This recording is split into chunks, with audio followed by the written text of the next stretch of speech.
आपण पाहत आहात RK न्यूज, बातमी तुमची, आवाज आमचा। जतच्या सचिन चव्हाण यांची सांगली जिल्हा TDF उपाध्यक्षपदी निवड। नेतृत्व गुण, संघटन कौशल्य व शिक्षकांच्या प्रश्नांची जाण ठरली निवडीची जमेची बाजू।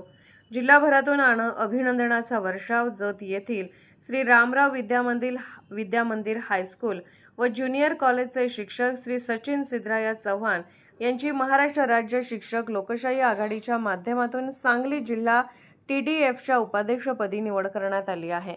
त्यांच्या या निवडीमुळे जत तालुक्याच्या शैक्षणिक व शिक्षक संघटनात्मक क्षेत्रात आनंदाचे वातावरण निर्माण झाले आहे।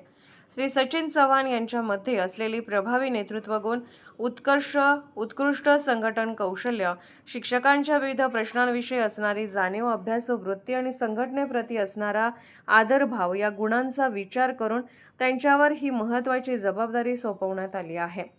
शिक्षकांच्या प्रश्नांना योग्य व्यासपीठावर मांडून त्यांना न्याय मिळवून देण्यासाठी तसेच शिक्षक संघटना अधिक सक्षम करण्यासाठी चव्हाण सर सातत्याने कार्यरत राहिले आहेत।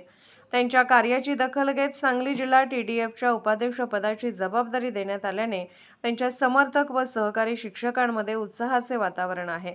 दरम्यान महाराष्ट्र राज्य TDFचे अध्यक्ष माननीय श्री JK थोरात यांच्या हस्ते श्री सचिन चव्हाण सर यांचा सत्कार करून त्यांना पुढील कार्यासाठी शुभेच्छा देण्यात आल्या।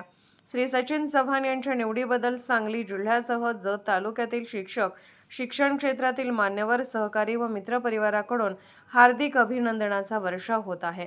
त्यांच्या नेतृत्वाखाली शिक्षकांच्या विविध प्रश्नांना अधिक प्रभावीपणे वाचा फोडली जाईल असा विश्वास व्यक्त केला जात आहे। नवीन जबाबदारीबद्दल श्री सचिन चव्हाण सर यांचे हार्दिक अभिनंदन आणि पुढील वाटचालीस मनपूर्वक शुभेच्छा।